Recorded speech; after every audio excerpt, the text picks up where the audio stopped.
Hi, welcome to Authentic Ingenuity Entrepreneur. My name is Minna Crichton, and today we will be continuing with the live conversation that I had with the Deputy Registrar of Court of Appeal, Chris Abraham. I will be continuing from the conversation from episode 62. So it is the same video recording. So the whole video recording itself is a 30-minute clip. Hence is the reason why I split up the clip. So I'll just continue on.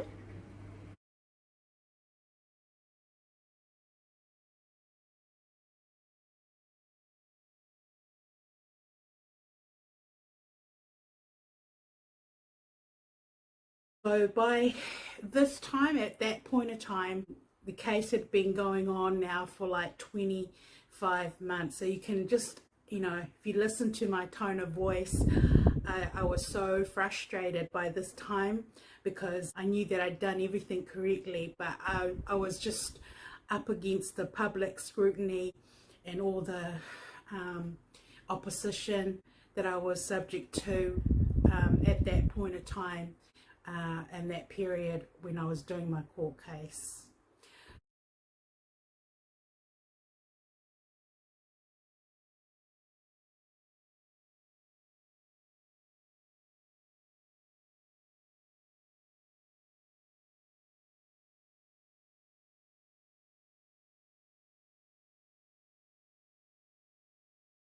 Refers to the judge's judgments and refers to the laws and also the exhibits where I was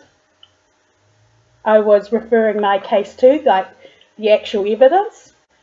All that is actually in the interlocutory application. And in saying that, I'm not doing my own thing. For me to even bring it to the Court of Appeal, it was also advised by the High Court that is the next level. I mean, I just feel like everyone's just deliberately dragging this on. You know what I'm saying? I don't want to go around circles again with you. So there's a portion there in this conversation that I had with Court of Appeal Chris Abraham. I said to him that my situation was a life and death set of circumstance. Saying life and death is not the type of words I would use unless I felt that way. I said the same words to the judge at the High Court before Judge Gordon at the second hearing.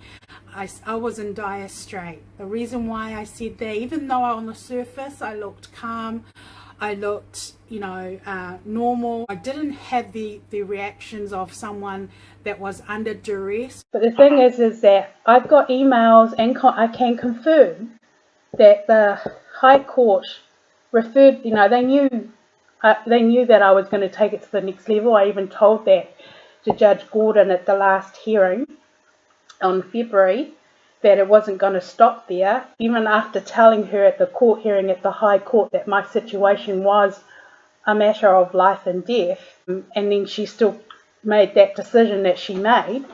And so at the advice of the High Court, and I can support everything I'm saying, that for me to bring it to you guys, the advice of the High Court Registrar and of the law, like according to the law, because when I submitted everything that I submitted, I even submitted the supporting law where I'm getting my information from. I'm not doing my own thing because you got to use the law, evidence, and then facts and evidence, and that is exactly what I did. And I had everything done, set out, the way, and then I double sellotaped it. I took, at the Waitapu District Court, because I wanted it to come straight to the person who was handling it, which is meant to be you. But somewhere in between, the documents are not reaching or not getting to you to use the way I've submitted it.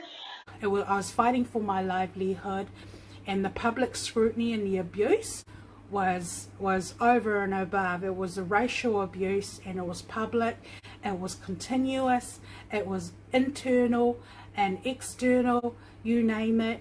I felt totally exploited. I felt like I was against, a losing battle, and that's exactly how it's been. So I've gotten back some of your stuff that you guys have sent me, that's my stuff.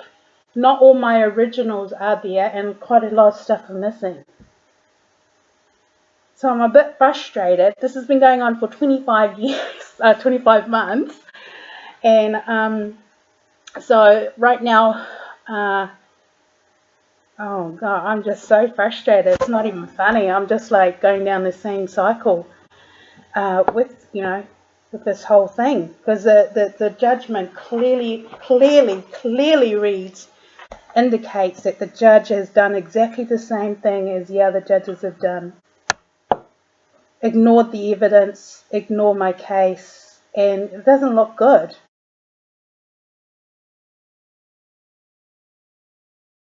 I'm questioning the Court of Appeal Deputy Registrar in regards to the judgments. Okay, so I'm transitioning from the old system to the new system. So I was basically really horrified. I was horrified when I noticed that the judges didn't sign the judgments and they didn't court seal it, because I just saw that as a red flag, especially like for fraud. And where I've had my identity stolen, and that was mentioned in the protected disclosure back in 2010. And the other thing also, can you confirm, do they not court seal judgments anymore? What you mean, like what sort of? You mean like do we sending out like signed judgments? Yeah, because that's actually law. All my years as a court registrar, it's actually law. I've even seen it in the law and the legislation myself, in the district court rules and stuff, of the formats, that judgments are actually made for, court cases, that they're actually supposed to be sealed and originally signed. Yep, I know what you mean. Yeah. The Court of Appeal is a bit different in that respect. We don't send out signed copies of judgments. Yeah, well, but the High Court and the District Court have done exactly the same thing. I can't speak to them, but I can just say that Yeah. the Court of Appeal doesn't send out. Yeah, but what I'm saying is the District Court Judge Chalice did the same thing, so did Judge Gordon, but yet the law clearly states that they have to be sealed and signed.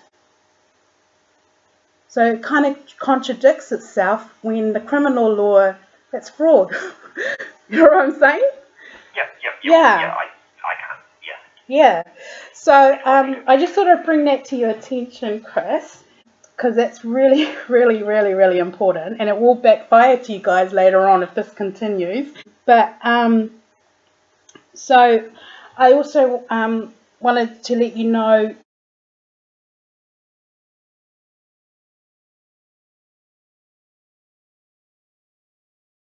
So this next portion of the evidence, we're talking about the time frame when I submitted my documentations. There are time frames that you've got to actually meet that is given by the courts or set out by the courts. Actually, it's time frame to be correct. So I can verify and confirm that during the whole court case, I did meet all the time frames that was set out during that period of time of my case. That I did meet the timeline twice.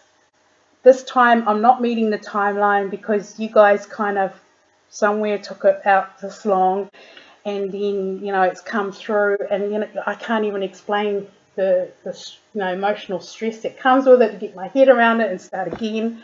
But that's okay, that's life. But what I wanted to ask you, if I could, I won't be able to do it on Wednesday. It has to be Friday for me. But I'd have to go to the Waitakere District Court and get them to scan it. Okay, so this portion here, I've mentioned about the originals. So the old system that I'm used to in the courts is that, you've got to have the originals. The originals are signed. And then, before a registrar, court date stamped, and then all the parties involved in the case gets a copy of the original. So that's if you're the appellant in this matter or the person lodging the notice of proceeding. So that's how I dealt with my court case when it was pending in court during that period of time. So what I was finding during my case, I was being discouraged from doing originals, and so I was used to like doing originals for everything, original signature. The judges in the court gets the original for the court file. The court file gets one, then I get original for myself, and then all the councils get originals. So that's the process that I'm coming from, and that's what I was used to. But during the period of time of my court case, I was being discouraged to do originals. So I was really appalled with the advice that I was given. However, I continued to do it the old way because I just wanted to do it the right way, according to the legislation. Because there's a lot of reasons why originals are really vital and important, so then nobody else can copy it or copy your signature. You know, all those things that take place in fraud.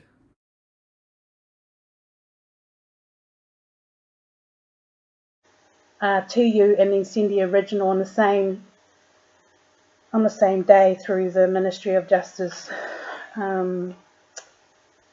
internal mail.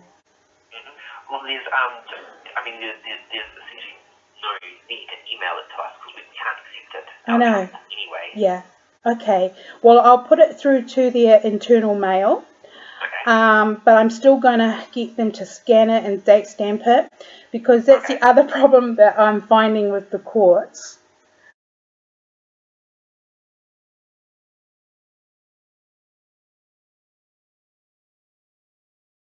Where court staff refused to even receive my documents over the counter, or even they were charging me for photocopying and for scanning, and even to use their internal mail, where I was happy to actually pay for it, because I wanted it to go through them because it was easier for me, because I was having issues with the public mail where people knew that people was opening my mail. Somewhere in between, my documents were getting stolen, or I felt somebody was opening my mail before it reached its destination. Yeah, I was up to real hardcore public scrutiny. I'm talking about in every area during this whole process of my case. It was just horrific. Which is very serious. Very, very, I mean, they wouldn't even date stamp all of the documents. They which is like, I just never ever heard of it. That's just bad public customer service. Well, if you're not filing it in their court, I can kind of understand why they wouldn't want to date No.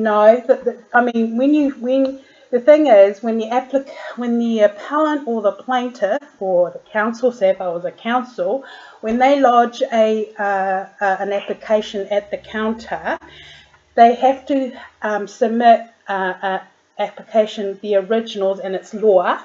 They have to submit the originals to all the parties, not just the courts, so they have to be date stamped. You're not filing in that court though, are you? You're filing in our court. Yeah. Court of Appeal. Yeah, exactly. But how can I get you guys to date stamp it when it's getting sent to you? Well, Where's my? Yeah, what I'm saying is, where is my proof that I've sent it to the court? Yeah, but I mean, even though Bathory District Court date stamp is proof either, really, is it? Yes, it's still it is still actually still. It's not verification that we receive proof. No, yeah, Chris, but yeah, it's still proof that I mean, the courts are all the same umbrella, right? Oh yeah. You file something in the correct court. Yeah, I mean, before it used to be separated. The police was a different stakeholder. It was all separated before, but now the Ministry of Justice are all under the same umbrella. So to the public, you're all under the same umbrella, which means anything big happens, or a big criminal case happens or something, it comes under the Ministry of Health.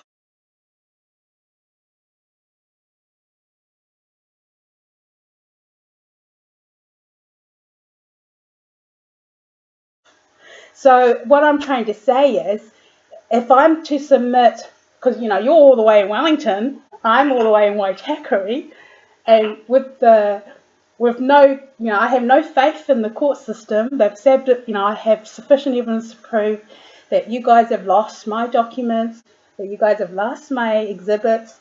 Not even consistent or competent to even enter applications into your system when you receive it, because that's what you're supposed to call deputy registrar or case officer. I just want to say, we work very, very differently from the district court. Yeah, So I appreciate that. I'm nearly finished. Please let me finish.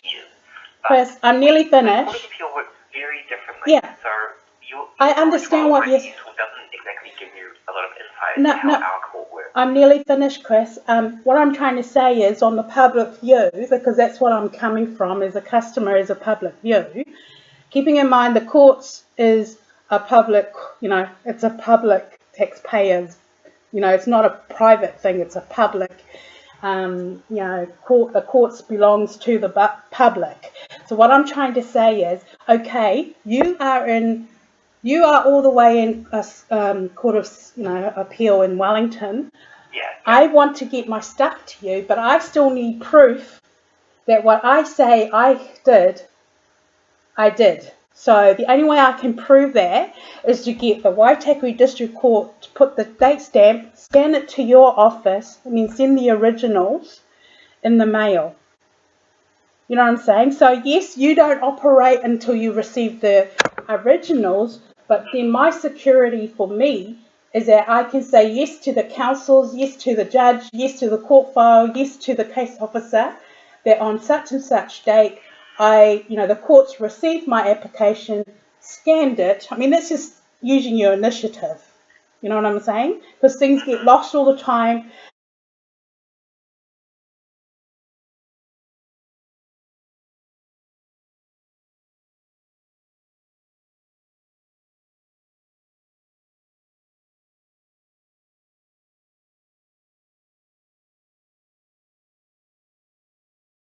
And when something goes wrong, everyone's don't want to take the blame. They want to shift the blame. Well, I'm very efficient when it comes to professional stuff like this, because, I have respect for people's private life and all the rest of it. But, what I'm trying to say is, you get what I'm saying? Yeah, you're trying to tell me, and the Waitakere District Court's trying to tell me that they don't date stamp it because it's your court. Yeah.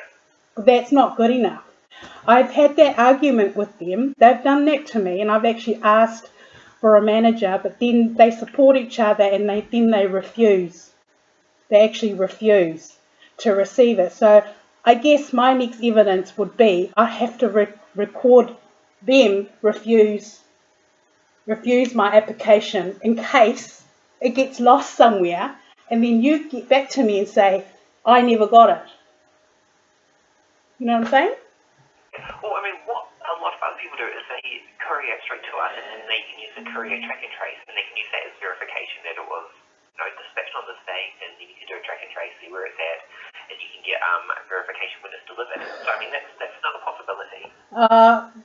But then the Ministry of what is the problem with emojis, using the emojis DX overnight? They do it all the time.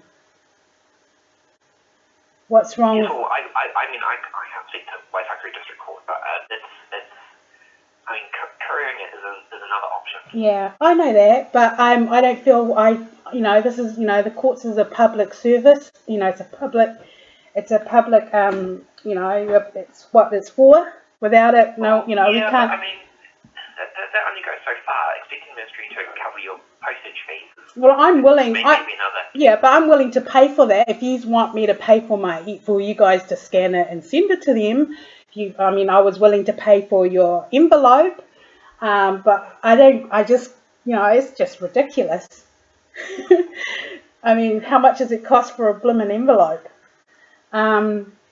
But in saying that, I can prove that, it's not working. The system's not working for the public. This whole case proves that.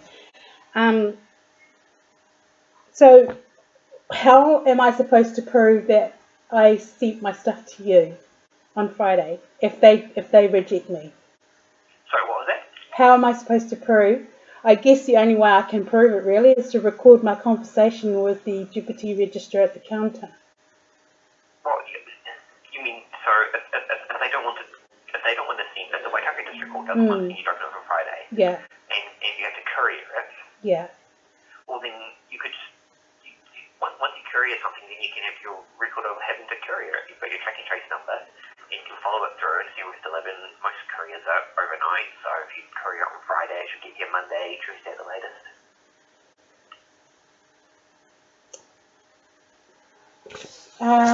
Well, you know, the other thing is that I'm also doing the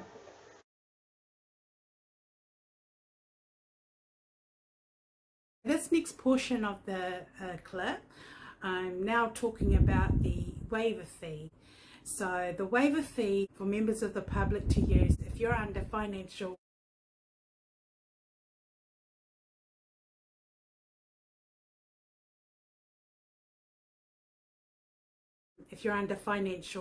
hardship.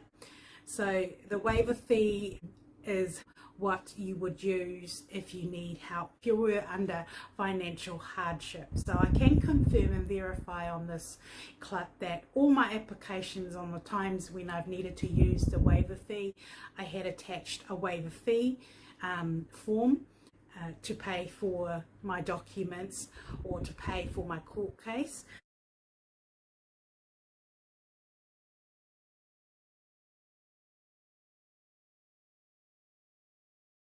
Because if you're a New Zealand citizen, you're entitled to legal aid, and if your case is a criminal case, you're entitled to ACC. But in saying that, if the whole file had gone before a judge, it would be at the judge's discretion to make that, you know, the judge will have to make that referral. So there was no reason why my court case couldn't go any further. However, unfortunately, even though I had used the waiver fee because I've needed to, keeping in mind I'm on a job seeker's benefit, I haven't got a job, and the reason why it was because I was being railroaded out, cyberbullied out of my job. So if you're watching me on my channel, that's the situation where I've been, or what's happened to me financially. In this portion here, I'm just talking about the actual waiver fee. So there's absolutely no reason why the courts, you know, didn't allow my case to go any further. the individual what's it? The application for hardship that the public uses, you know, for people under financial hardship. Oh, you mean the fee waiver? Yeah, the fee. Yeah. Yeah. I mean, if someone is in under hardship, you're telling them to go, you know, to go and spend money they don't have using a courier. Why not use the court system's in-mail? Why not use that? Well, if the Waitaki District Court are happy to do that for you, then that's fine, that's great. But I can't tell them to do so.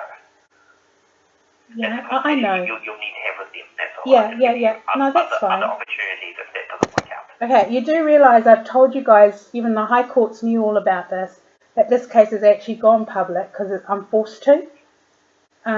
So, you know, it's my skin on my nose. If anything happens to me, you guys, it will still backfire. But what I'm trying to say is that just a real concern that I feel like these are just, you know, wasting my time and just, yeah, it's not working. It's really bad. It's really bad. I mean, even just reading the Judge Clifford's judgment, honestly, it has no indication to any of the exhibits or anything at all. So he's basically just used the law, then just used other cases to support the law, yet there's no evidence, no medical evidence at all. And then they don't sign it and they don't seal it, and then that's the end of it. I'm just like, I can't believe this is even happening. That's pretty bad. Well, I can't say how documents. There's documents there, and The Okay. judgment that was issued is one that was issued. Okay, Chris, do you mind me asking, how long have you worked for the courts? That really isn't relevant. Okay. It's yeah, because I know that, when someone's new, they don't, knowledge and experience does pay off, and I can understand if you don't understand what I'm trying to say. I'm talking from experience and knowledge because I've done the job myself. So I am not only speaking for myself, but it's also a massive concern. I mean, who's to say the same thing's going to happen anyway? You guys put me through all this stress. I mean, it's a huge thing to litigate your own court case. It's huge. But if I didn't know how to do my own court case and have the experience, they didn't. When they actually conspired to get rid of me, they didn't know that I knew how to represent myself, and now that's sort of come in real handy. And but yeah, it's a real concern. I can't even believe that's how bad it is for the public. Okay, well, thanks, Chris, for listening to me. And just Okay. so you know, this. So later this week, Friday, you're going to file your application for leave and the extension of time application, right? Yeah. I will lodge it at Waitakere District Court because it's the closest court to me. Yep. And because there's no way I can come to you, otherwise I'll do it personally because you're in Wellington. No, that's understandable. Yep. Yeah, and I will get them to scan it to use and receive, and so I'll receive it as my own copy that I've done it, because I also need that proof for the councils. Because it's also law. I know that I've had this argument with them at the counter, and it's quite annoying because it's common sense and they actually have no right to turn me away, but it's actually law. It's in the legislation that all the originals have to be date stamped and court seal on it, and then I can't give councils copies without a date stamp and signed or sworn, stuff. You know what I'm saying? So they're obligated. They don't have that right to reject it. Yeah, but what I'm saying is no courts have that right to reject something that is actually in the legislation and law. You know what I'm saying? But anyway, I just wanted to let you know that this is also, I forgot to tell you last time, but this is also recording for my evidence for the future if I need it. And just so you know. And I know you're only doing. I know you're only doing your job, but my case is beyond serious. But thank you for your time for listening. That's okay. All right, Chris. Thanks. Have a good day. You too. Bye. Bye.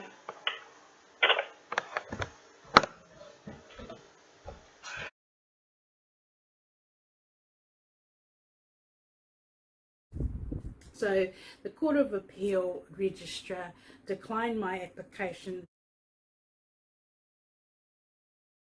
One, for the name of the party,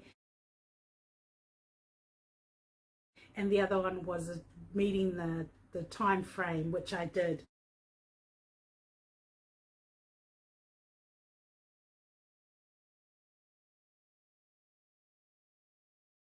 I was able to back it up.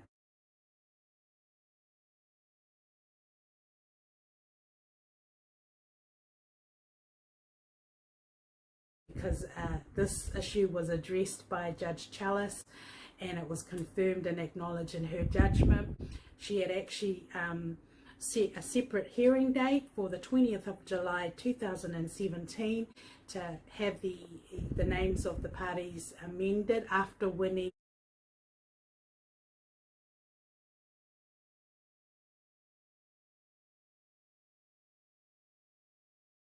my case against 3 doctors.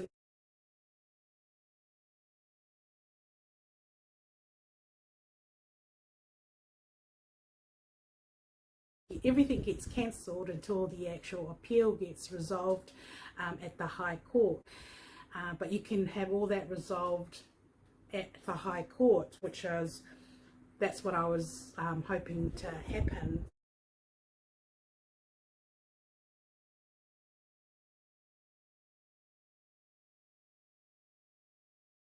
By this time, I was just totally frustrated. I was under tremendous public scrutiny in every area of my life, as far as, I wasn't even receiving my mail.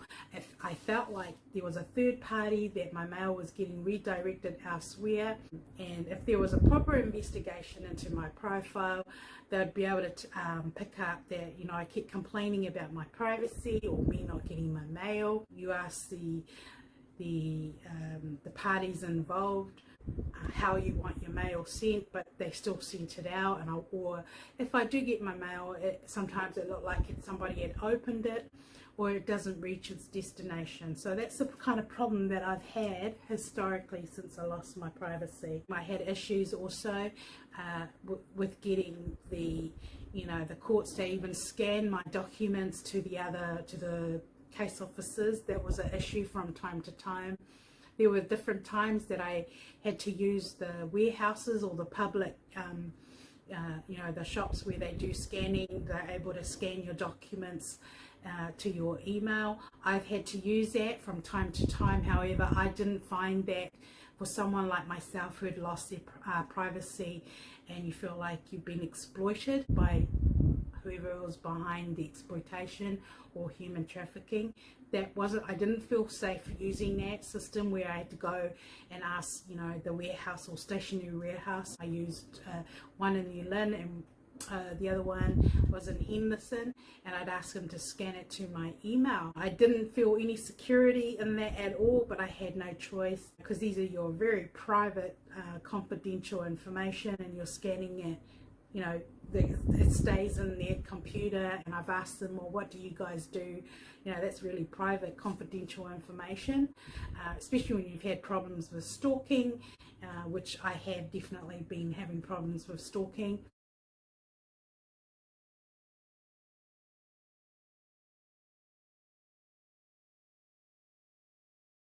So I've had to do that with the court case, even though when I was doing my court case, I've had to use the warehouses for that.